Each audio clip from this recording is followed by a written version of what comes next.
Good morning. I'm Mary Brabeck, and I'm Dean of the Steinhardt School of Culture, Education, and Human Development, and it's my great pleasure to welcome you all this morning. I want to get started, even though there are lots of conversations going, because we have a very full agenda.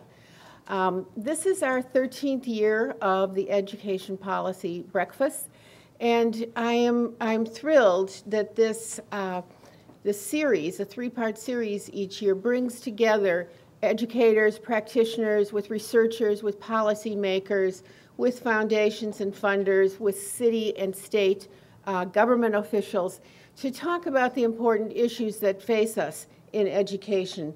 And I encourage you to take a look at our webpage at steinhardt.nyu.edu, where we have the podcasts of our past education policy breakfasts. And these policy breakfasts have included attention to looking at transitions of children from elementary school to middle school, from middle school to high school, and from high school to the world of work.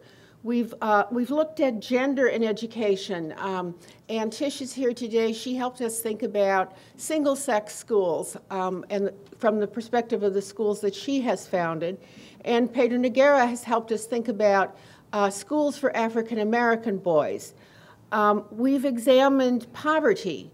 Larry Aber says poverty policy is education policy, and education policy is poverty policy. And these podcasts and many others, including our look at STEM education and gender differences in academic achievement, are on our webpage. So please take a look, and please take the materials that are out there so you can learn about our School of Culture, Education, and Human Development and participate in some of the many activities of our school, the music activities that are listed in the calendar out there, and the activities that will be forthcoming and will be posted on our webpage, results of research that is being generated from our centers like the Institute for Education and Social Policy, the Metro Center, and the Alliance for Research on New York City Schools. All of these institutes will be having press conferences and release the findings of their recent studies.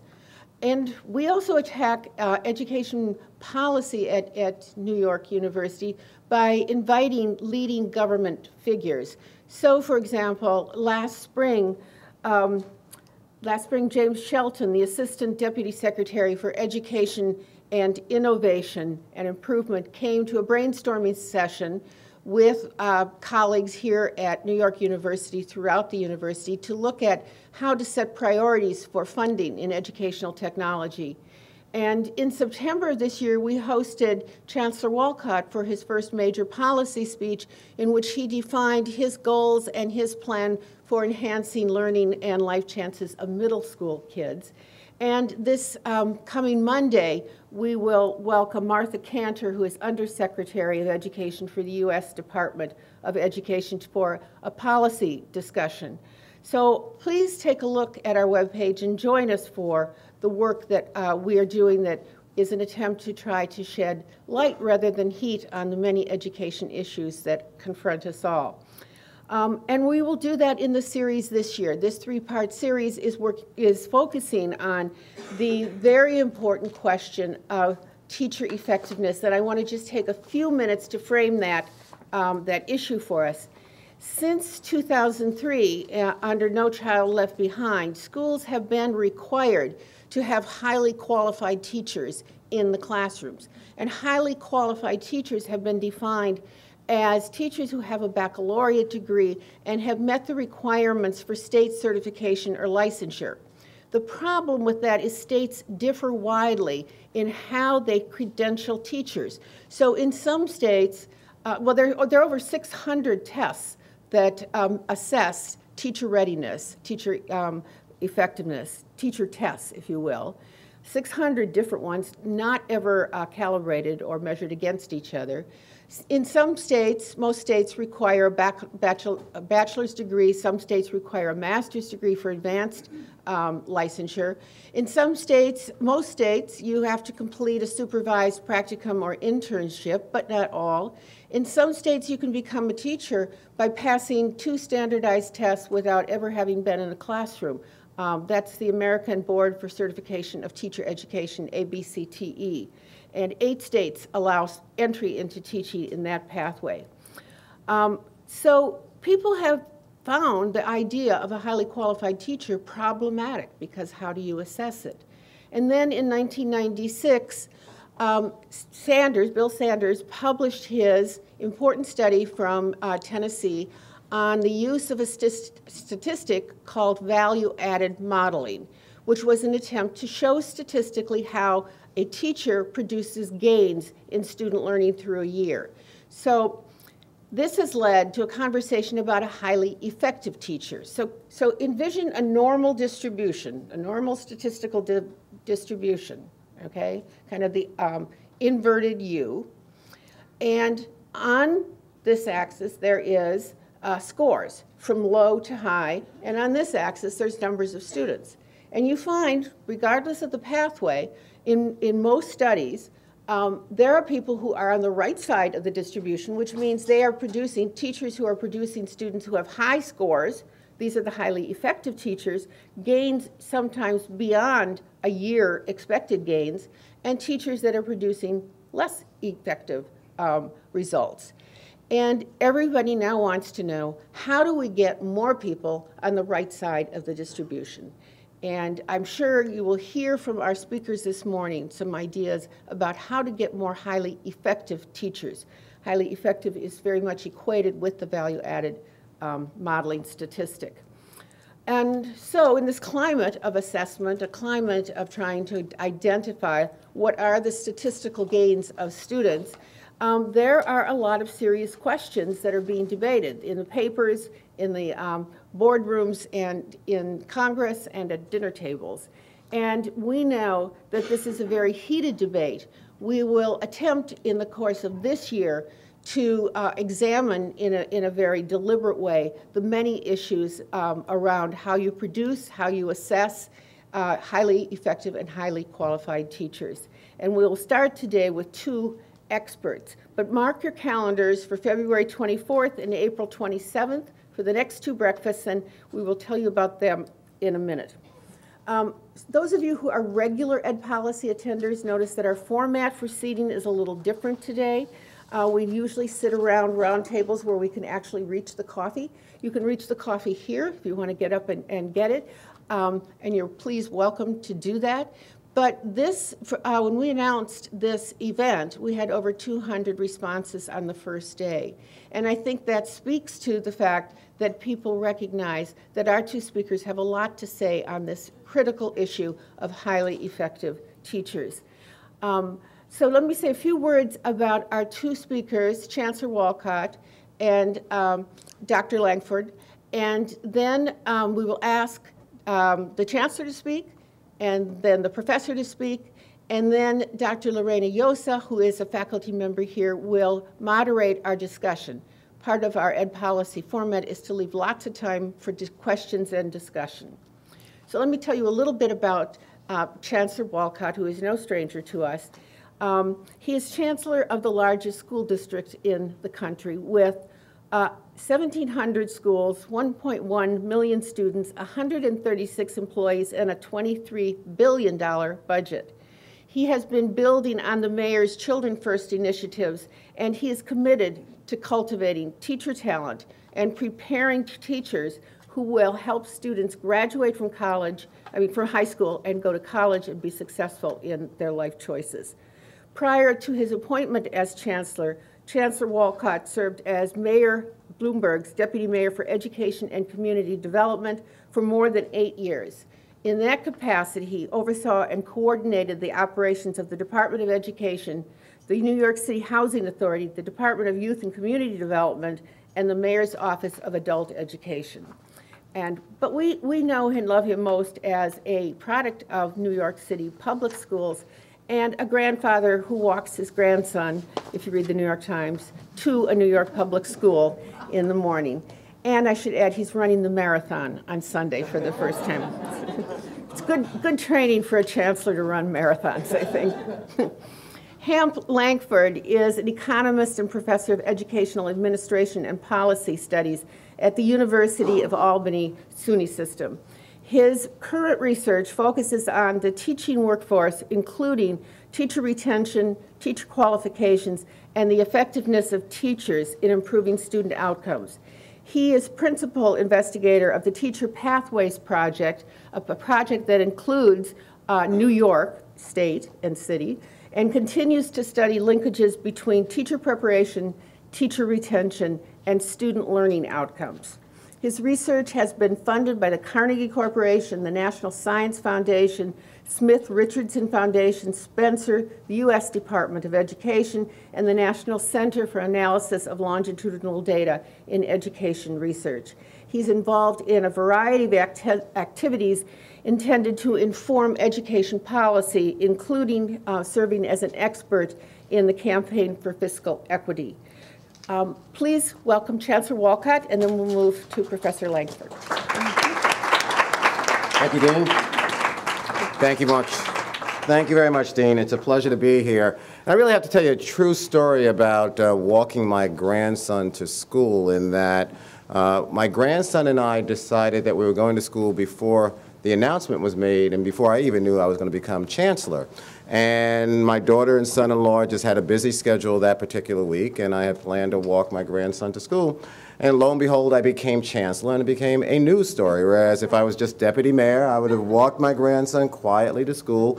And I do it on a regular basis. Last week for his birthday, I walked my grandson to school, and this is something I enjoy, and it's just the leveling part of life that life is all about. So it's a pleasure to be here. I want to thank NYU. I want to thank the dean. I want to thank all of you for everything that you do. But also I want to thank you for seeing a person that I've known since she was 4 years old. And that's, am I embarrassing you, Candace? You know I'm going to embarrass you in public. And just seeing Candace here has just made my day, and seeing Candace grow to be a woman of accomplishment who is going for a PhD and will finish up soon, and then be an outstanding member of the workforce in education is just truly worth it all. So it's a pleasure. Now, I strive hard to be a highly effective chancellor, so I need your feedback. It's part of the growth process, so that growth model that we're going to talk about, you know, we want to hear that feedback, because to me, all of us need feedback to be more effective. And I was teasing with the dean that I now have become interested in PowerPoint, so this is part of my growth model in development right now in doing PowerPoint. So you already see that I am the Chancellor, Dennis Walcott, so that's up there. Let me see if this works now properly. So we live in a complex world, and we all know we live in a complex world, and it's a very competitive world. And we need to make sure that all of our students are getting a high-quality education, including those with disabilities and those who are Ls who are graduating from our high school, ready to go to college and become successful in college and their respective careers. And to do that, we need to improve our student outcomes, and we need to work to strengthen teacher practice and make sure that our schools are leading with teacher effectiveness and giving teachers feedback on a regular basis. And part of what we're trying to do with policymakers from all across the state is to make sure that we recognize the reality that we have a responsibility to give our teachers and our workforce feedback on a regular basis. So last year, New York State passed Education Law 3012C, establishing a comprehensive evaluation framework for teachers and principals. And this basically laid out a framework which will go into effect based on a new collective bargaining agreement and dealing with that in 2012-13, which will make significant changes in the current teacher and principal evaluation systems, including, as you will see up here, a 4-point grading system, which will say either highly effective, effective, developing, or ineffective. And then we'll have timely and constructive feedback to our teachers as far as how well they're doing, and making sure this new evaluation framework is already in use. This year, we worked with our union, and representatives of the UFT are here, and working collaboratively with them to make sure that it's in 33 transformation and restart schools. And as the DOE continues to raise its standards for student work through integration of our Common Core standards, we're also laying the groundwork in partnership with the UFT for a better teacher evaluation system aligned with the requirements of 3012C. By raising the bar for students and educators, we will be able to improve the outcomes for students in our schools. Ultimately, a better evaluation system offering richer information about performance means that educators will have access to differentiated PD that will help them move up the effectiveness scale. And to the right to this diagram, you will see how we desire to move them to becoming highly effective. And the administrators will be able to think more strategically about how to make most of their teachers talent. This is what we mean when we talk about talent management. We're also going a tremendously important culture shift as well, which reflects a growing recognition of just how important rigorous and meaningful evaluations are when it comes to boosting teacher performance and student outcomes. There's also a recognition that our current system of evaluating and developing educators is just not up to the task. It's a giant wasted opportunity because research has shown that rigorous evaluations and honest, constructive feedback can help teachers improve their practice in significant, measurable, and long-lasting ways. We've heard from many teachers. We've heard from the UFT who don't think the current SU system of evaluation is working for them. I mean, who wants to be evaluated based on an S or U? It doesn't provide them with specific feedback on how they can improve their practice. For example, only 29% of the current SU evaluation system help teachers to improve their instructional performance by providing specific and useful feedback.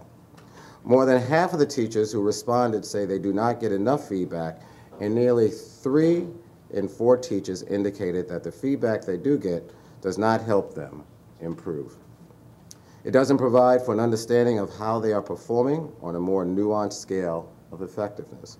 For example, fewer than 40% of teachers who responded to the survey agreed that the current evaluation system ratings are accurate reflections of teacher effectiveness. And nearly 3/4 of the teachers do not think the evaluation process helps poor performing teachers improve.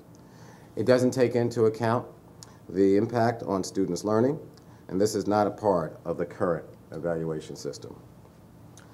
This is the message we get from teachers when we began a 20-school pilot of a new evaluation and development system during the 2010-2011 school year. The lessons we learned in last year's pilot are informing this year's expanded talent management pilot, which is taking place in 107 schools across the 5 boroughs of New York City. At the same time, we're implementing a new evaluation model in 33 schools where a transformation or restart model applies. In these cases, the new system is one of the requirements for the federal school improvement grant funds that are being invested in these schools. We're working closely with the UFT on both of these initiatives, and they have been partners in shaping the new model and how it's being implemented. In alignment with the requirements of 3012C, the state regulations, the pilot evaluation framework will incorporate multiple measures of teacher effectiveness, including measures of teacher competencies based primarily around frequent observation by school leaders, using a modified version of the Charlotte Danielson's framework for teaching, and measures of student learning, including student growth measures based on state tests, where available, and local measures that can involve performance task assessments, computer adaptive assessments, group measures, or common assessments. And noting for our local measures, there will be a city-developed local assessment that will meet the requirement of 3012C, as well as align to the Common Core standards, some of which are being piloted this year. The challenging work, and it raises the bar for all of us, teachers, administrators, central staff included, including the Chancellor, but the results so far have been encouraging. School leaders involved in last year's pilot told us that while they found many aspects of the work quite challenging, it made them better at providing their teachers with the support they needed to grow as professionals and to improve student outcomes. School leaders overwhelmingly believe that the pilot model impacted teacher development in a positive way. There was nearly a 50% jump in school leaders' confidence in their own ability to deliver effective feedback to teachers. These quotes at the bottom illustrate some of the commitments and sentiments that we heard directly from Year 1 pilot school leaders. Teachers, too, said that the work was encouraging to them to think about how to improve their instructional practice. And they agreed on why it matters. And last year's pilot teachers overwhelmingly agreed that it was important for evaluations to meaningfully reflect teachers' performance. Similarly, they strongly agreed that they wanted regular feedback on their practice. But before the pilot, only 45% were getting that feedback. This work is about giving teachers the support they need and the work to improve their practice. And the bottom line is, if we do that, then our students will benefit in the long run. Thank you, and we'll do Q&A.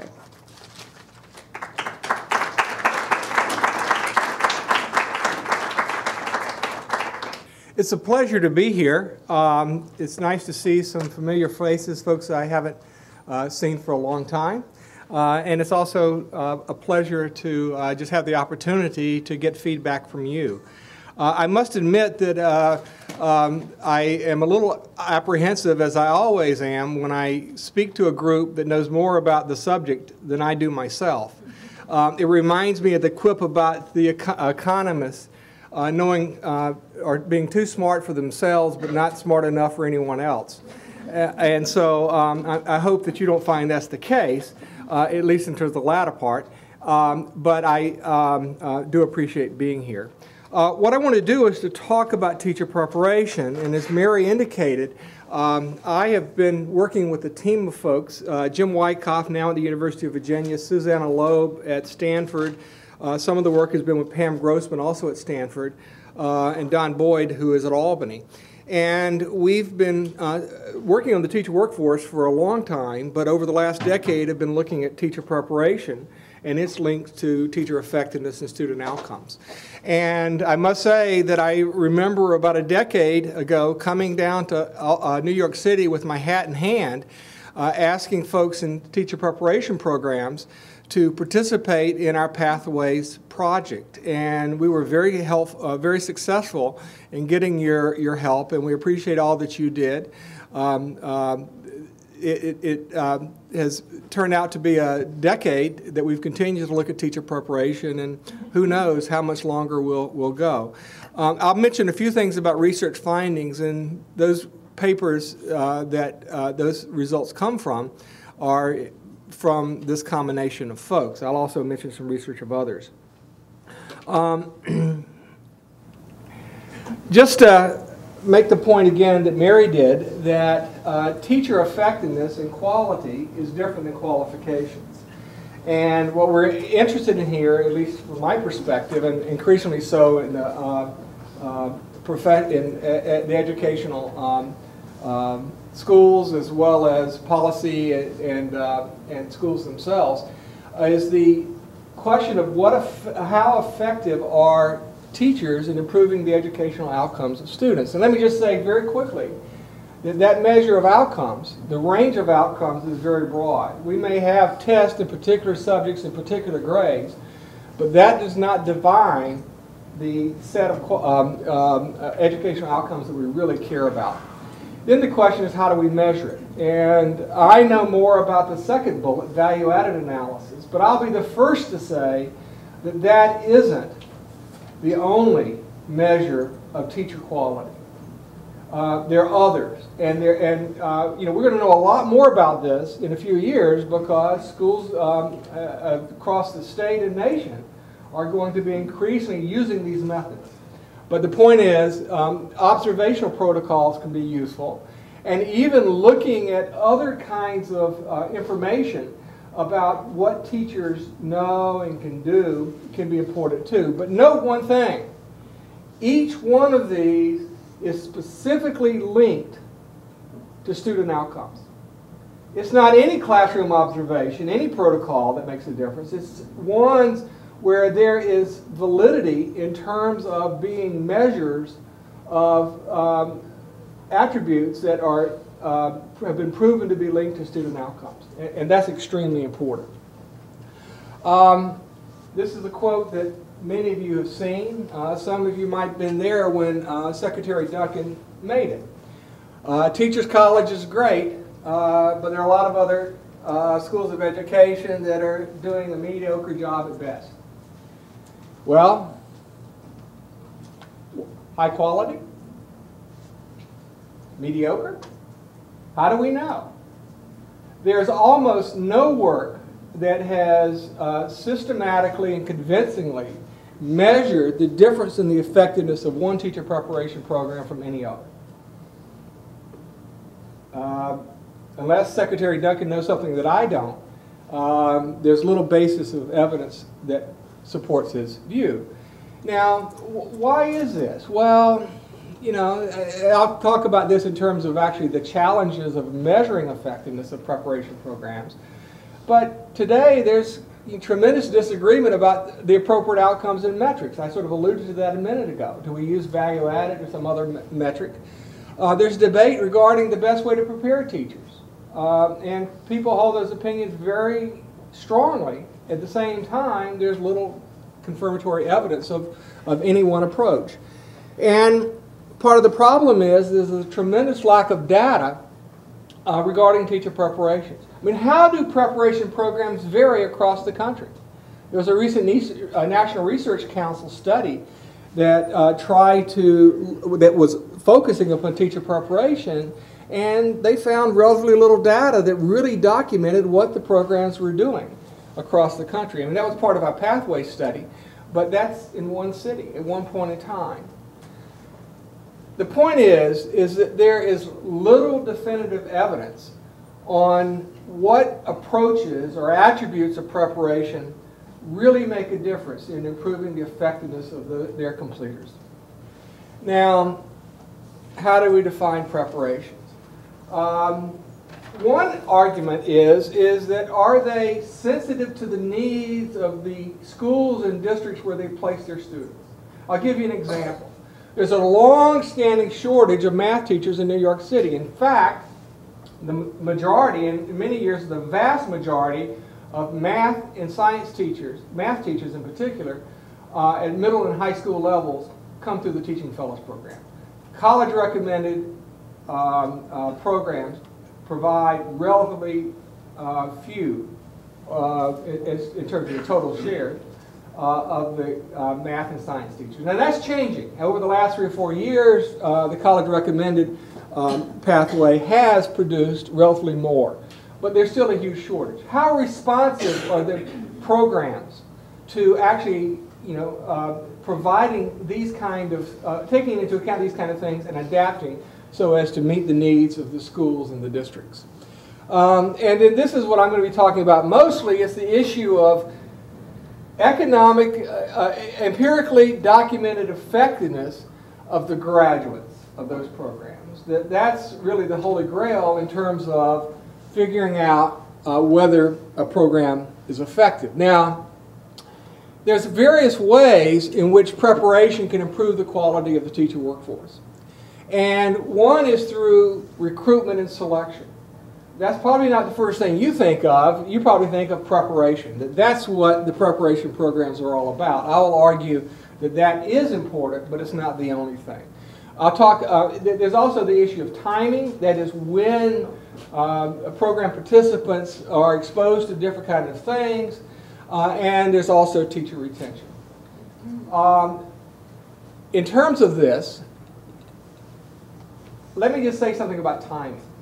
Not only do we not know the attributes of preparation that are most important, we know relatively little about when it's best to expose or to have these students do particular things. In fact, should content knowledge be pre-preparation? Should it be integrated into courses on teaching? Or should they be standalone content knowledge courses? That's just one example. To what extent should some aspects of preparation not occur until in service? That is, the individuals might not know enough in pre-service to really be able to absorb the content that is being covered. I don't know much about those issues in terms of how to best allocate that or what the pros and cons are. But I do know that that is potentially very important in terms of improving the effectiveness of preparation programs. Let me say something about teacher retention. Now, this is probably something that many of you don't think about, but let me give you an example of how this is potentially important. We have a paper that will be coming out in a little over a month. It's, you know, I can sort of do the trailer of, you know, it'll be available on the internet in so many weeks, so be sure to go see it. But anyway, the point here is that we did work several years ago to look at teacher pathways and looked at the relative effectiveness on average of the people coming out of the different pathways, and we've updated that. And basically, this was actually a study that focused specifically on math immersion teaching fellows. But I'm going to not focus upon that here, but these are the estimates of the effectiveness of teachers on average in different pathways by year. So this is all reference to a math immersion fellow in their first year. And the important thing is not the horse race between one pathway and another. Well, no, that is the point. Excuse me, I have another slide. That is the point here. But what you see is that for TFA, they're more effective the first year in math. This is middle school math. And they increase their effectiveness. Teaching fellows increase as well. And as a point of reference, the gain in effectiveness for having the first year of experience is about 0.05. We know that's important, so these numbers are significant. And this is college recommended. It improves, but it's still lower. But as many of you might say, wait a second, but TFA folks typically don't last to the fourth year. And so once we take into account attrition, and I won't go into the details of how we do this, but basically we think about hiring 1,000 fellows, hiring 1,000 TFAs, and then if some individual quits, we hire someone in the same pathway.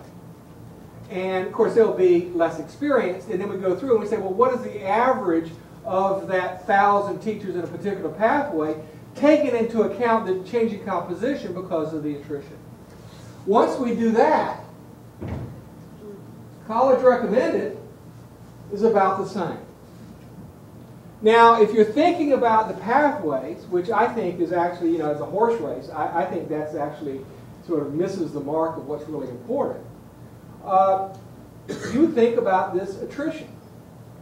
But in the same way, if you're thinking about college recommended programs, and even if two programs are as effective in helping individuals to be prepared to be highly effective, one program may be doing a relatively mediocre job because their folks just don't stay and they don't gain that experience. And so I would argue that's extremely important. The schools of education need to think beyond just their role in terms of preparation, but also preparing the teachers in a way that the effective ones will remain in the system. Now, can you talk again about how you're measuring effectiveness here? I have so little time.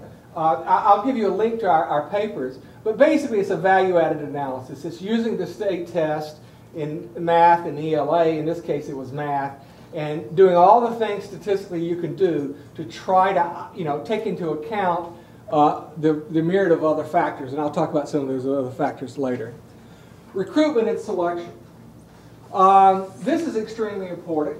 It's not a matter of just taking whoever shows up at in the classroom the first day of preparation and doing as good a job as you can to improve their effectiveness. It's about making sure that we have the right people coming in the door. And this is an example of the importance of this. When I did the work for the CFE case back in, I did the work I guess in 1998, the picture was dismal. If you looked at the qualifications of New York City teachers relative to those outside the city, there were huge differences. About a third of the teachers in New York City who had taken the last certification exam had failed it. In the lowest performing schools, well, not lowest performing, the quartile of highest poverty schools, the number was over 40%. 40% of the teachers who had taken the test had failed on their first attempt. There are other statistics that I could go into. But what this slide shows is this picks up in year 2000 a little bit later, and this is just doing within-city comparisons. These are the highest poverty schools. And of course, this is the quartile of lowest poverty schools. And we have the percent of entering teachers. These are novice teachers coming into those schools that had failed this exam. So this number had fallen off from the 42%, but it was still high. But look what happened by 2005. At least in terms of this qualification measure, and it turns out other things such as college selectivity, actual scores, a variety of other things. In terms of these qualifications, it was indistinguishable in terms of whether it was a high poverty school or not. How did this happen? Well, there was a number of things that went on there. There were some salary increases, changes in policies. But one thing that went on was the alternative routes were opened up because of state regulations as well as the push made by New York City through the Fellows Program.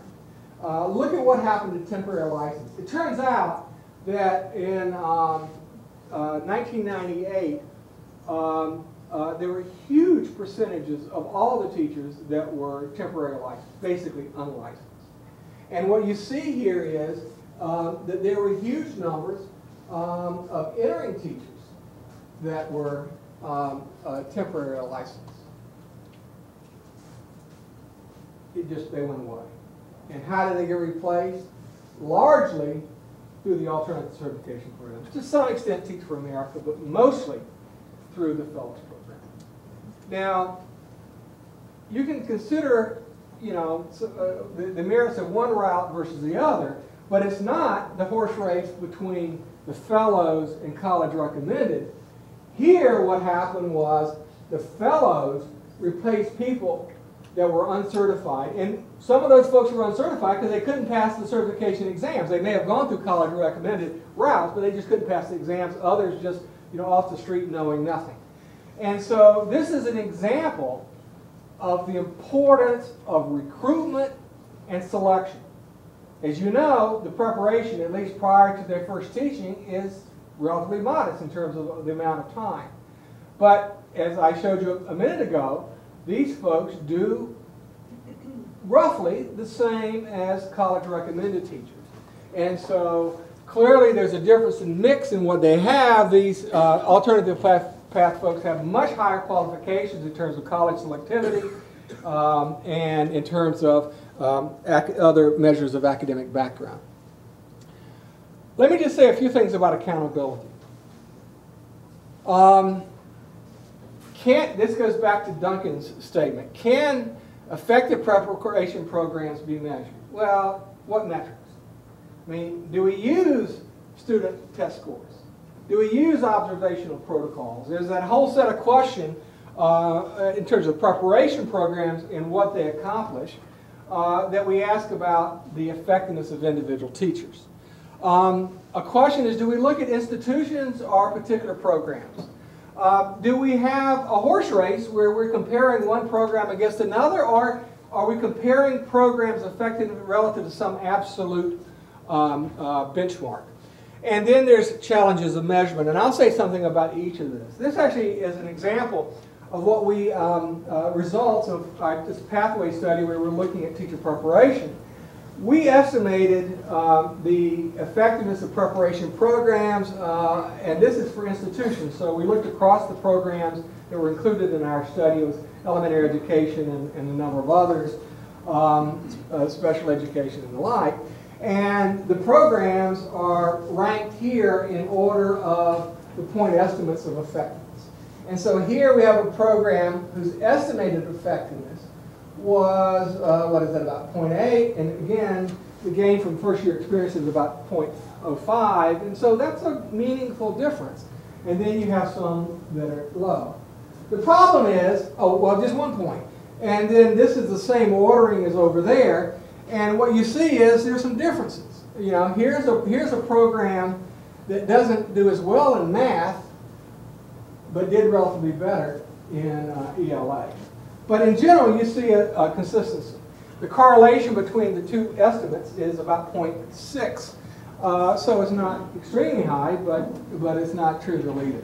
But the point, one thing is what are you trying to do? Well, if you're trying to horse race and saying, well, which programs are better relative to others? Well, this estimate is higher than that estimate, but look at the confidence intervals. Can you say with any precision that one is better than the other? I don't think so. Now, there's some evidence here that this is better than one over here. Fairly strong evidence.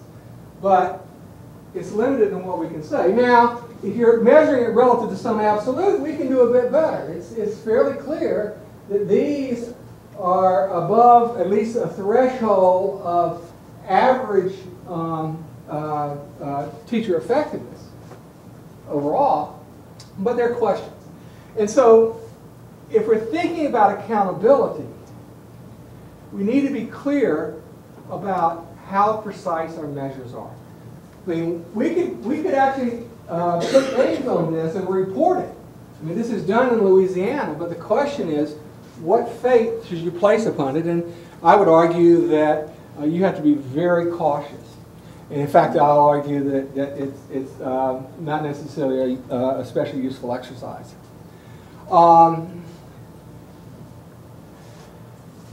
What are some of the challenges in estimating these kind of models for accountability? Well, they're the usual suspects. These are the problems with value-added analysis as general. I'll just skip over the others, but mention the last one, and this goes back to your question. How do you isolate the effect of preparation, or isolate the effectiveness of individual teachers in this complex system that we have? You have individuals sorting into preparation programs. You have program completers sorting into different kinds of schools. You have students sorting into different kinds of schools. And within those schools, you have teachers and students sorting into classrooms. How do you separate that and all the other things that are going out in school? It is hard.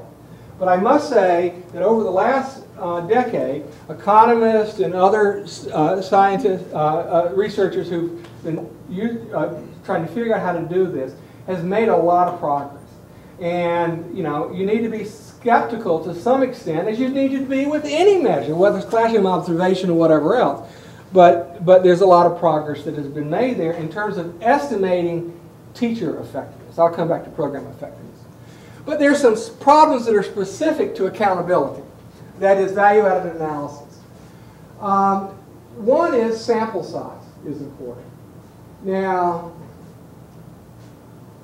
something that affects that is, are we talking about institutions or programs?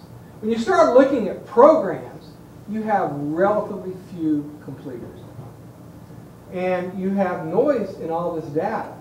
And so statistically, it's very hard to make distinctions between the two. Notice that my slide with teacher effects was for institutions. Those confidence intervals would have been much larger in terms of programs. What is the appropriate counting period? Well, you like to sort of have this effectiveness year by year. Well, that means you have very few program completers. So again, you lose precision. Should we only include novice teachers? If you do, then let's only look at their effectiveness in the first year. Then again, you have a problem. The degree of overlapping program completers, this is a real problem. And that is, to what extent do program completers in different programs teach either in the same schools or arguably very similar schools? To the extent that that isn't the case, we did our work initially in New York City because it's a large system. New York City has, over the years, have been very forthcoming and supportive of us in terms of providing data and so forth. You had the schools of education. And as a result of this environment, you have a lot of overlap. But in a lot of places, you don't. You're never going to be able to compare programs, I believe, of effectiveness in New York City to those out in Buffalo, because you have so little overlap. You have to trust these conditioning factors, and who knows if you've actually been able to hold everything else constant. The point is that in terms of accountability, you aren't going to be able to credibly compare programs, very many programs to each other, or to any absolute scale. Now, this is a bit of a digression, but I have some good news for you guys. Basically, this goes to another study that is looking at sort of the differences in pathways in the long run. When we did this work 4, 5, 6 years ago, we only had, you know, the alternative certification programs for a few years. Now they've been in existence for about a decade, and this is the graph that I'm interested in your looking at, the curve, that is. What we did was we said, well, okay, how have the effectiveness of programs changed over time? The pathways changed over time. And what we did was we compared the individuals coming out of these different pathways, the entering cohorts, to a group of teachers that were there in the beginning, remained, had experience, and there's good evidence that their problem effectiveness, average effectiveness, didn't change at all or very little over the period. When we do that, what we see is that for the cohorts entered from 2000 to 2002 and looked at their effectiveness going forward, the college recommended completers did a little bit worse than this reference group. But look what happened over time. Their effectiveness of these folks coming out of the college recommended route increased relative to this reference group that we hope is, you know, a constant in terms of their effectiveness over the period. And so this isn't a trivial difference. It's you know, 0.03. Again, the effective teacher effectiveness of first year of experience is about 0.05. So it's not huge, but it's certainly moving in the right direction. Of course, that then leads to the question about, well, what explains it? You know, what's being done? Are these programs just being more sensitive to issues of performance? Are they being more self-reflective? Do they change particular attributes of the programs? I mean, you know, this is interesting, but what does it tell us about how to change, right? And have further improvement? It doesn't. And that brings me to what really is the question. The search for the Holy Grail. Boy, these things are coming out in an odd order. But what steps will lead to improvements in preparation quality? Effectiveness. In terms of programs, what works? Which of these attributes don't work? And under what circumstances do they work? Because that may differ depending upon the teacher, the participant, or the students. And also, the final one is that what approaches and features will result in programs that are highly effective. Okay? The bottom line is we don't know much. There have been a lot of studies over the years, qualitative studies, correlational studies, but the bottom line is they weren't designed in ways that we can get causal effects.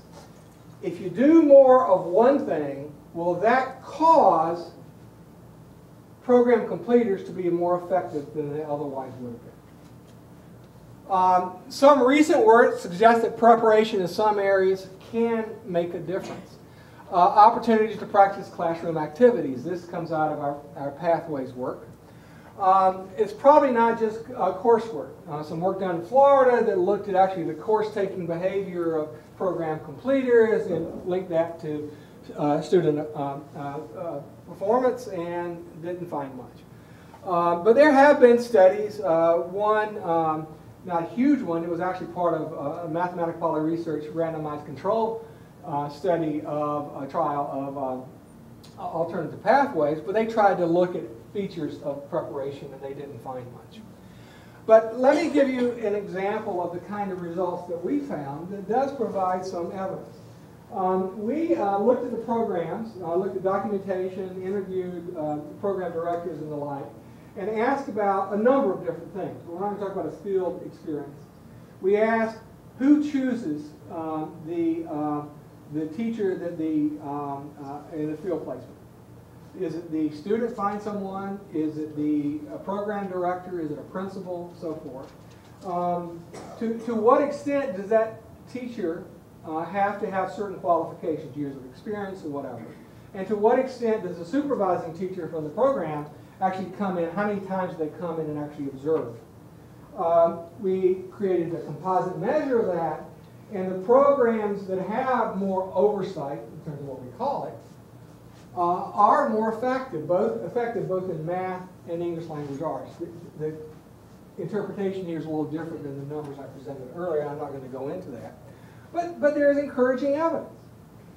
We've tried to disentangle all those other things, and suppose we have, and we've come up with this result that programs that have these things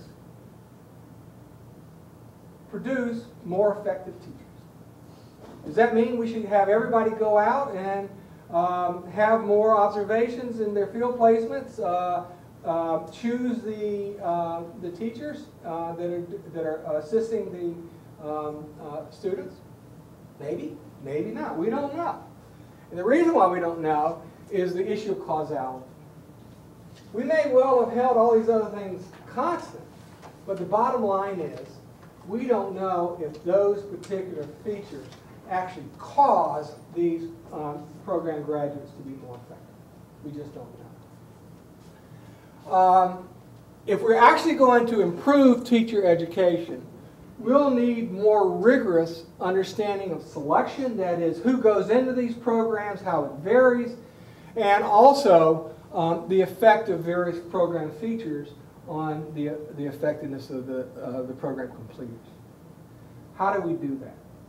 I think we can learn more by doing the kinds of analysis that we and others have been doing in recent years, but there certainly are limits, and it really goes back to this issue of causality, identifying cause and effect. And so I do think that randomized controlled trials have promise. Now, I'll tell you, I've never done a randomized controlled trial, and I'm the first to point out a lot of problems with it. It is not the silver bullet, but it can really help, and in terms of identifying things. So it turns out that many aspects of preparation are such that we can manipulate them in an experimental way and potentially identify the results. So the proposal is carefully implement a series of field experiments that you vary particular promising aspects of preparation. You do things in different ways. And then you randomly assign people to the programs, and hopefully you can randomly assign them to classrooms, if not schools as well, and see what differences these make. You can look at differences in selection, the criteria that are used, content, timing of that content. This isn't perfect. As Dick Murnay and his co-authors have pointed out, there are limitations to what you can do here. But when you know nothing, or relatively little, you can make some pretty significant first steps that will be informative. Now, we can't wait. So what do we do short term? I would argue that self-reflection and analysis can help programs to improve themselves. In fact, that may be partly what was going on in the results that I presented to you. The increased emphasis upon performance, the pressures, that whatever the reason, there were some things that changed. And it wasn't because you knew, or programs knew, what worked. So what can we do? We can know more about our program completers. And actually, my sense is that folks, my understanding is that NYU have been doing, putting a lot of effort in this and have had some success. What is the actual characteristics of your preparation? Looking at it hard, what are we actually doing? In terms of performance measures of the completers, you may not be able to identify what aspects of your preparation actually results in these outcomes, but it would be nice for you to know where your program completers go. What are their tests on the certification exams? to what extent are they judged to be effective in terms of the measures that are going to be used in New York City and elsewhere over the next several years? And are there aspects of performance that are predictive, that is performance of people while in the programs, that is predictive of those effectiveness measures that we have subsequent to their beginning to teach? This isn't going to give you the silver bullet, but it can help you to try to make more informed judgments. Now, let me end with just saying thank you very much. I'll be interested in your comments. And let me just point out that, at least in terms of our own research, the website teacherpolicyresearch.org has all that stuff, and these newspapers that I mentioned will be posted there when they're completed. Thanks very much. Thank you very much, Hamp. Thank you, Chancellor. I also want to take this opportunity to thank a couple of other people before we move into the discussion question period of this morning's activities. So this sequence of Ed Policy Breakfast has been put together by a planning committee that includes Lorena Llosa, Sarah Beck, and Mark Alter, and I thank them very much, and I also thank Lindsay Wright and Eric Narberg for bringing us all together. Lorena Llosa is going to is going to be our moderator for the question and discussion section. So let me tell you a little bit about her while you're thinking of your questions. She's an associate professor in multilingual, multicultural studies at the Steinhardt School. Her research interests include language assessment, foreign language teaching and learning, and program evaluation. And her most recent research projects address validity issues related to the use of standards-based classroom assessments of English proficiency in a large urban school district. She's also looking at the development of diagnostic assessment tools to assess high school students' academic writing, and the testing and placement of language minority students in the California Community College. First of all, I want to thank you both for your remarks and your presentations. My role here is to ask the first question or so and then open it up to the audience. We do have microphones, so we would like to ask you to come up to the microphone when you're ready to ask your question. So I guess I'll start with a very broad question that hopefully both of you can address, and that is, to what extent should we think about teacher effectiveness as an attribute of the individual as opposed to a quality perhaps of an organization? So for example, is it possible that a teacher is very effective in one school and not effective in a very similar school? So in other words, who is responsible for teacher effectiveness? So let me start, if I may. I mean, part of what I tried to do in my presentation, and I think we both used the same word in talking about this is a complex issue and it's a complex structure. So I don't think there's a single answer to the question. So for example, my first day going to schools at the opening of schools, I saw great teachers and I saw some teachers who probably were not great and maybe had the potential of being great.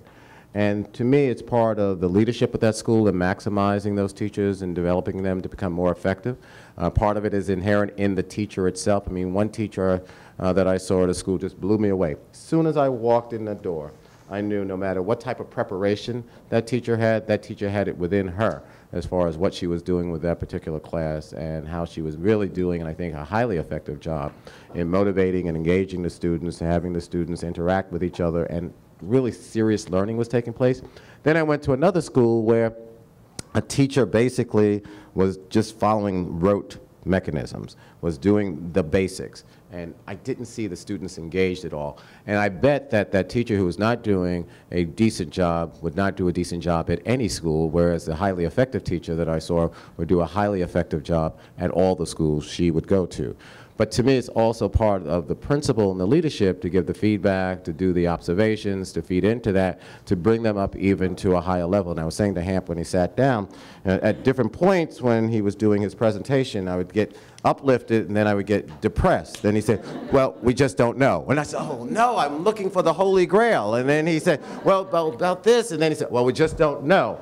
And to me, it's based on observation, it's based on gut, it's based on training. And all those factors play a role in making that teacher more effective in delivering quality education and highly effective education for those students to benefit.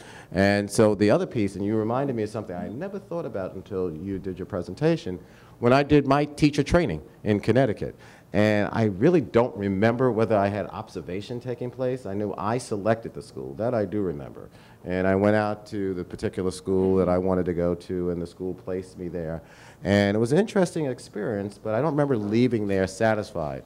And I think as a result of the preparation, or maybe the lack of preparation, I may have not been a great teacher. But then having the observation in the school, having, I think, the measures of growth to really measure my performance, all those factors may have played a role in hopefully me becoming an effective teacher. So I think it's all rolled into one. Well, just picking up on this idea that some people, no matter where they are going to be highly effective, is right. But in some sense, our goal isn't to have just effective principals or particular teachers that are effective. Our goal ultimately is improving the educational outcomes of kids. And if you think about it, we need a portfolio of inputs to do that. Now, certain aspects maybe can be attributed to particular individuals. And in our kind of analysis, we're trying to link it to particular individuals, their effectiveness. But the reality is leadership, school leadership can improve the effectiveness of teachers as well. And actually isolating those things is a real challenge. So in some sense, we should embrace this idea that it's not just the performance of teachers in isolation, but it's them helping each other, working in collaboration with students, with other teachers, administrators, parents, the like, preparation programs, doing what they can through this range of activities and contributions they can make that is important. I'll ask one more, since nobody stood up quickly enough. So you've discussed the new teacher evaluation system, and you've discussed the intended consequences, which are basically that improved career and college opportunities for students, for example. What do you think might be some of the unintended consequences of this teacher evaluation system that involves, 40% of their performance being based on student scores and 60% on teacher competencies? So I'll tackle that first. I mean, to me, one of the things we need to be very careful about is making sure that we support our teachers and support our teachers' growth, because we want a strong teacher to make sure they're providing high-quality education and the students benefit in the long run. And so in that process, we need to make sure that we don't have teachers isolated in a way where they're denigrated as well, and having their abilities to perform attacked based on the information that hopefully contributes to their growth. And so as Chancellor, part of my role is to balance that system to make sure we're providing the feedback, we're making sure they're becoming more effective, making sure the observations are taking place, but don't open it up for ridicule as well. And I think there's a balancing act, and I have to be very conscious of protecting my workforce, because I want a workforce that has not just high morale, but are highly effective in doing their job, because at the end of the day, I want students to be able to learn and learn, not just to learn what's being put before them. I want them to learn to think critically and be able to graduate ready for college and careers. And so it's a fine balance that I have to be responsible for as far as the person in charge of a system like New York City, to make sure that my workforce is getting the support, is getting the feedback, is growing, but also making sure that to me, an intended consequence as well, is to make sure those who are not effective are no longer in the system either. I don't want an ineffective teacher in the system. I want to make sure we have a system that has the ability to provide the supports, that gives the feedback, but if that teacher can't do that job, then that teacher is no longer there. One of the factoids that you raised when you were showing one of your charts was about the number of teachers that have come in and the elimination of those who weren't qualified and the certification process and all. I mean, when we had the ability to have more people to be hired, I mean, we had probably around 65,000 to 70,000 applicants every year. We had a wealth of people to choose from, so that selection process was so key. But then the supports are so important, so I want to make sure they're able to grow. But if they're not able to do the job, then I don't want them in the system, because then they're hurting our students, and I can't allow anyone to hurt our students educationally. I think there are a number of challenges here and potential problems. I mean, the train is moving pretty quickly in terms of evaluation. And the reality is that in terms of knowing what really works in terms of evaluation, that is the consistency, the validity of these things, is important. But even if we had all those answers, which we don't, actually having folks in the field be able to apply these. Now, in terms of the value-added estimates, you can have some eggheads that sit in front of computer screens to do that analysis. But in terms of the other components, you need, school principals and others actually carrying out these evaluations. And there's resistance in terms of this is different than what we've done before. There's lack of experience. And so there are potential problems there in terms of implementing it. My hope is that we are not moving too fast so that such that we might actually have some recoil that comes back because of the learning that has to occur. But if we are cognizant of that, then I'm optimistic. But that is a challenge. Thank you. Floyd? My name is Floyd Hammock. I'm on the faculty here at Steinhardt. And the very last point that you made was really the question that I was going to ask, and that is, to what degree has the legislature put the policy cart in front of the research horse?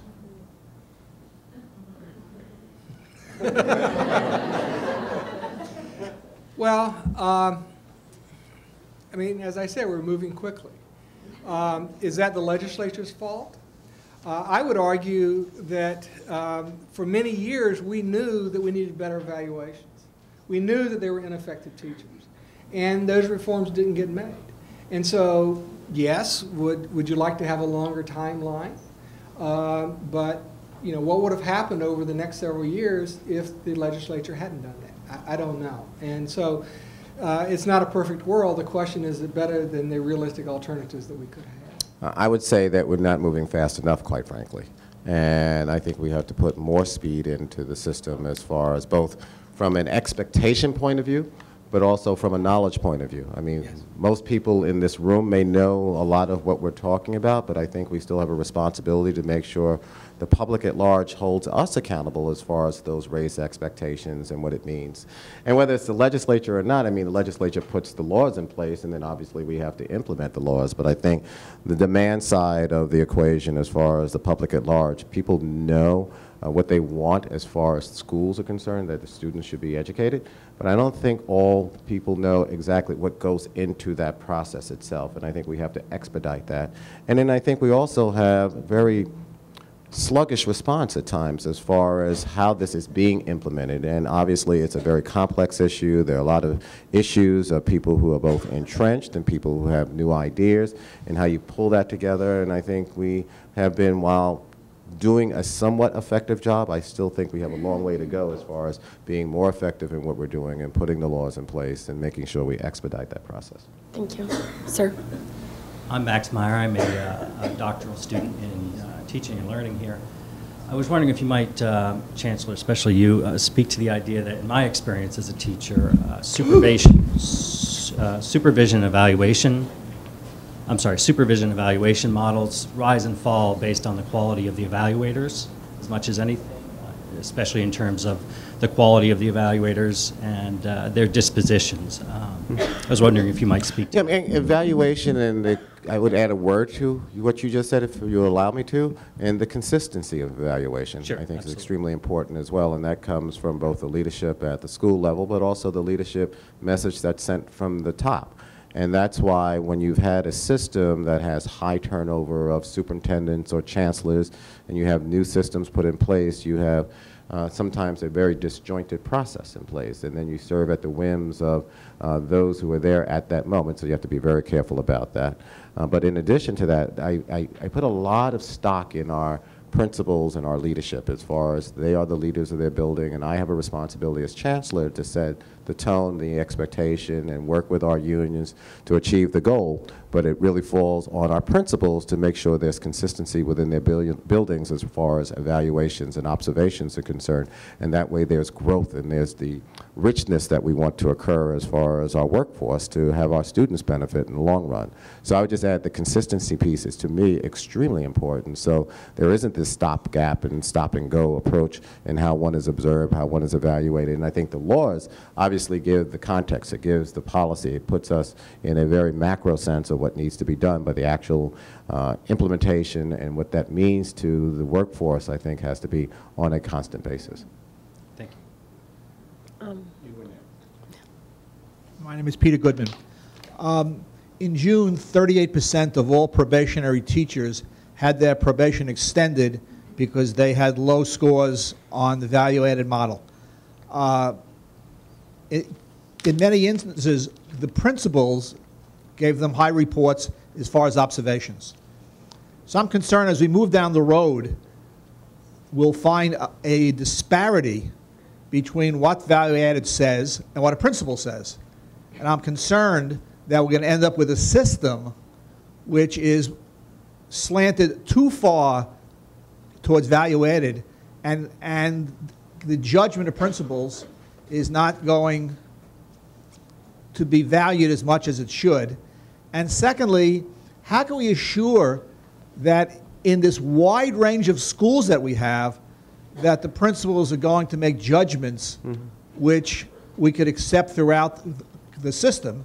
Because obviously, in some schools, we have extremely high-achieving kids, and we don't know what role the teachers play in it, or just high-achieving kids, and other very low-achieving schools. So how can we be sure that we're going to build a system which the people who work in the system have confidence that it's fair? So let me just approach it from a couple of ways, if I may. One is that the premise that you laid out is not totally correct as far as the value add and the percentages.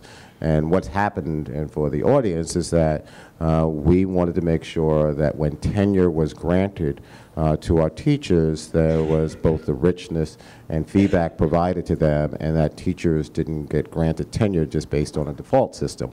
So we've been very much working with our superintendents and our leadership to make sure there's a more hopefully interactive, but more importantly, based on fact, what's going on, and making sure that teacher is granted tenure. And you will see that going forward as well. We're not setting a certain expectation number, but we want the principals to not have a default system in place as well. And I think by doing that, we provide, I think, a better model for feedback for growth for our teachers, one. Two, it benefits the students in the long run. And three, hey, everybody's not ready after 3 years. People need added growth. And I think we have a responsibility to call it as we see it as far as where that person is. That's not saying, and I want to be very clear about this, that that teacher is bad. That teacher just may have further growth that she or he needs to have before that individual is granted tenure. And that's what we're putting in place, and I'm very proud of what took place over the last, this past June, and I'm looking forward to seeing the results next year. Now, going to the part about how do you coordinate something like that in a system this large, I mean, that's part of leadership and management, both at Tweed and through our superintendents as well, and working to make sure that both through the training and their understanding of expectation, they're doing it, and then we have ongoing through our deputy chancellors support to our superintendents and the staff responsible for this, including our principals, as far as what the expectation is as far as both observing and also how one grants tenure to individuals. And to me, that gets to a better system. And a system this large, can be managed, and can manage very well. I think we've proven that, and we're going to continue to prove that. And I think the goal is, though, not to have a default system in where 97 to 98 to 99% of their teachers are granted tenure after a 3-year period of time, because we all have more to do, and we shouldn't be granted something just because it's a timeline versus giving that quality feedback to that individual. A couple of things. In terms of the question about what is the consistency between different measures of effectiveness, There's some good research out there that have gone to principals and asked them which of your teachers are relatively more or less effective in contributing to the students' performance on the various exams the students took. And then statistical methods were used to estimate the teacher's value added, and those were compared. And it turned out that there was a lot of consistency on the tails of the distribution. That is, the teachers that the principals identified as being highly effective were estimated, not, in all cases, but in a vast majority of cases, to be effective. And on the bottom end, the effectiveness distribution, the same was true. Now, in the middle, there's a lot of noise, and it's for a variety of reasons. Part of it, in the middle of those estimates, I mean, folks are pretty close together, and sort of saying somebody's at the 55th percentile as opposed to the 52nd percentile is a daunting task. But there is consistency, which is very assuring. The question is whether or not the fact that the principals say the same thing as the value-added estimates, does that give you more faith in the principles because you have faith in value-added, or does it give you more faith in the value-added because you have trust in what the principals are actually evaluating? But we're going to know a lot more about this in coming years because New York State and other places are using these multiple measures to get at effectiveness. And so we can see, going back to your point about a principal maybe evaluated these people highly, the question I have is, did they evaluate all their teachers highly? Because there's a long tradition in New York City and other places that everybody gets satisfactory. Well, that isn't what we need to be about here. So I'll stop there. All right, Evan Stone from Educators for Excellence. My question is about what correlations do you see between teaching quality and higher performing schools? And then over time, do we see that higher quality teachers are leaving lower performing schools? Or what's sort of the interaction between school quality overall and teacher quality?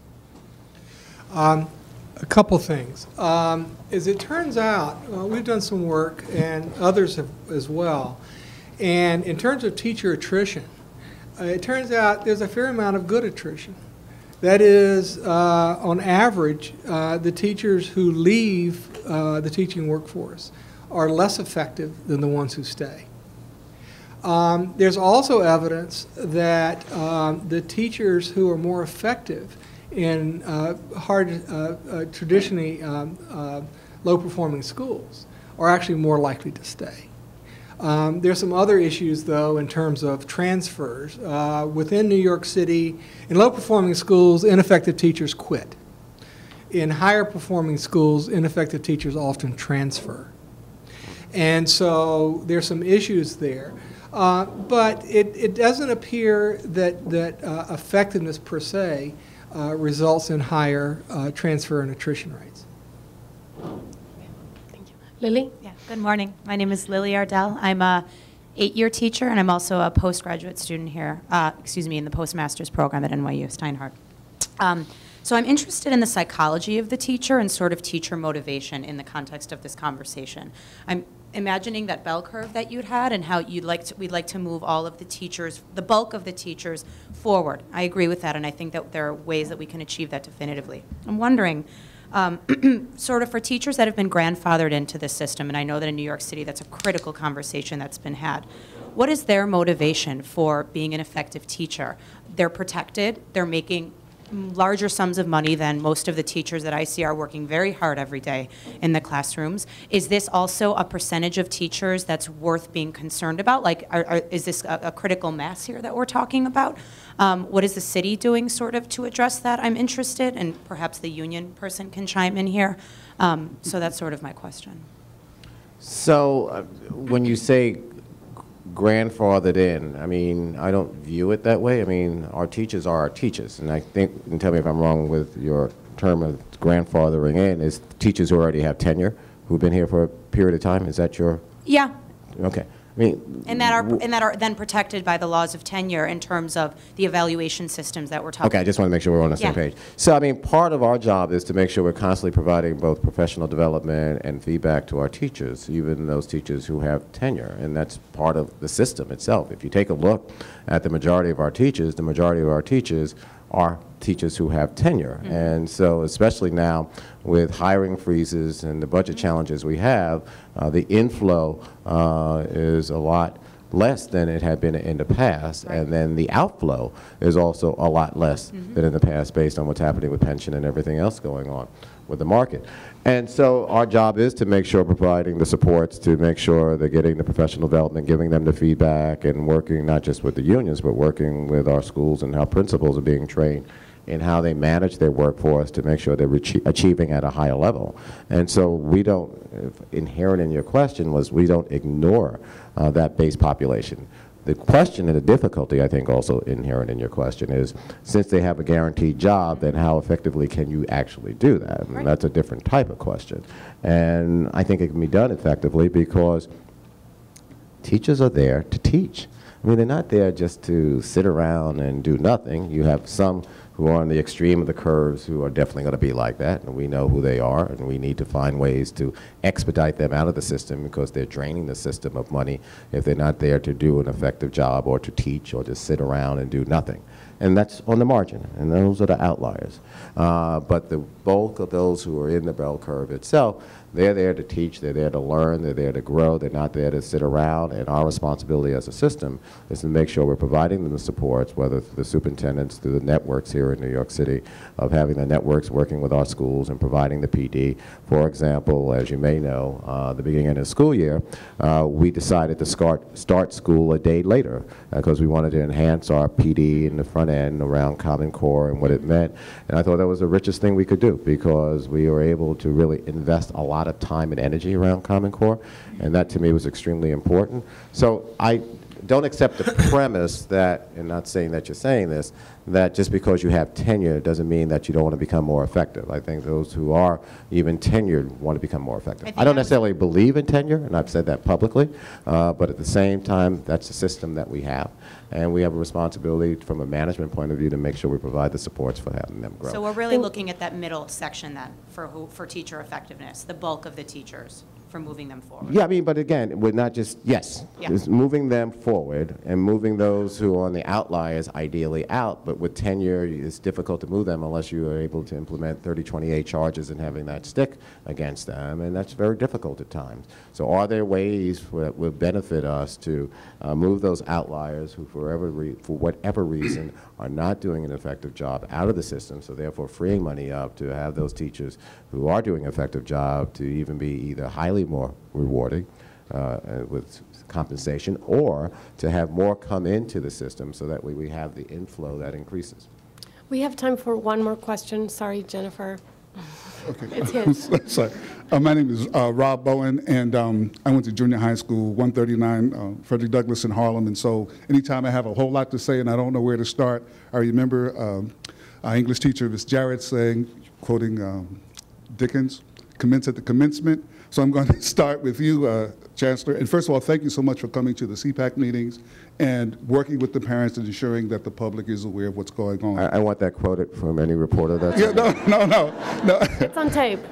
I didn't have a chance to ask the question at the legal breakfast, and I'm not a plant because I was in that office. My question is this. Ron Edmonds has said, we know how to teach. The question is, do we have the will? Is there a metric to measure the will? You mentioned earlier on that when you first went to a school, you saw a teacher, just by looking at the teacher, not knowing her name or what her records or what school she went to, wow, she's the one, she's doing it. You went to another class and not so good. And of course, we want a whole lot of these and a little bit of those. How do we measure the will? With all the metrics discussions, where is the will? In New York City, where most of the students are black, brown, yellow, and red, euphemistically referred to as minority, high poverty, low income, at risk, inner city, failing schools, failing district, low performing, and never our children, our students. It's important. One teacher was quoted as saying, "I know I'm teaching future criminals." How do we measure the will? And the second piece is culturally relevant curriculum. Thank Have you. we looked Thank at you that? for the question. I would like to give them a chance to answer. Oh, okay, because we yeah, have- that's it. Thank you. I'm wrapping up with culturally relevant curriculum in terms of Great. improving student outcomes. Thank you. I would defer to the professor around the research around the will. I think that it's going to be hard to find the willometer. But the reality is that teachers bring a wide range of skills, knowledge, abilities, personalities to their jobs. And the bottom line is what we care about is student performance and teachers' contribution to that. So in some ways, it's important to know which of those attributes are making a difference in terms of teacher effectiveness, but we really care about the total effect. And so I think that the assessment methods that are going to be used going forward have some potential there of ultimately identifying who is relatively more effective than others. And I'm not talking about just value added, I'm talking about classroom observations. The reality is that principals and fellow teachers and even students know a lot about will. The question is, have we acted upon that? And too often we haven't. And just a general point, going back to a couple of the other questions that were raised, I think that in general we need far more emphasis upon selection. Mm-hmm. And what I mean by that is preparation programs being selective in who they admit. Now, to do that, you need to have a sufficiently large pool of highly effective people wanting to come in, or potentially effective people. Of course, you'll have ineffective people who want to come in, potentially ineffective, that will come in as well, and you need to be able to begin to sort those out. At the end of preparation, if there's some folks that pretty clear are not going to be contributors, maybe they shouldn't be allowed to continue. And the same in terms of principals. The tenure decisions, subsequent decisions. Too often we have ignored those differences. And the reality is that while there are some differences in effectiveness on average between certain kind of schools and other kind of schools, the differences in effectiveness within schools are typically larger than the between school differences. Now that's telling me something about that, we have not selected on who is effective and who's not. And, there's going to be a sea change in culture to do that. Legally, things will need to be done. But at least we're moving in the direction of actually trying to judge effectiveness. The question will be then, what do we do with that? Yeah, just real fast. I mean, to me, it's important to have curriculum that's culturally sensitive, but that shouldn't be the be-all to end-all, and I know some people just use that as an excuse. We need to have our curriculum more culturally relevant. I think what we need to make sure is that our teachers are able to motivate and engage our students no matter what the curriculum may be. And I mean, this is going back a number of years ago. I remember going to a high school at 8 o'clock in the morning, and there were two different classes, and in this high school, the majority of students were Black and Latino, and if not all the students. And there was one class at 8 o'clock that was just jam-packed, and I was probably walking around maybe around 8:15, and class started at 8 o'clock. And that class was rocking. I mean, those kids were just clicking, and you could see that teacher was really into it. And the class was totally full. And then there was another class where hardly any students were there. And so I asked the principal, I said, what's going on? What's the difference? And the principal said, it's the teacher.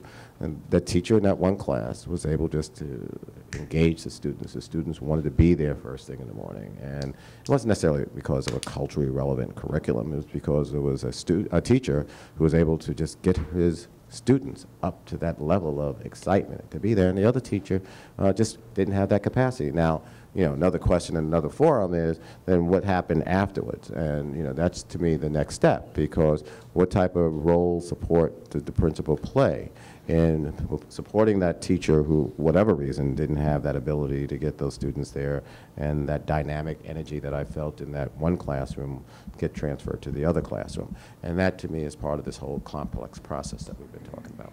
Well, thank you both. Let's give our thanks to Dr. Lankford and Chancellor Walcott.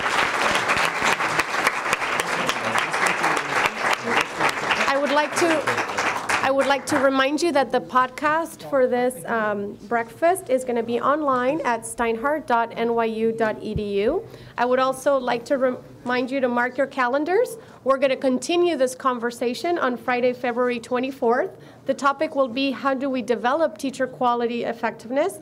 Mary Dietz from the School of Education at Alverno College, and Andy Porter, the Dean of the Graduate School of Education at the University of Pennsylvania, will be the speakers. And we'll have our third breakfast on Friday, April 27th. The topic will be setting policies around teacher quality effectiveness and the consequences with Sean Corcoran, Associate Professor of Educational Economics here at Steinhardt, and David Steiner, the Dean of the School of Education at Hunter College. Thank you all very much.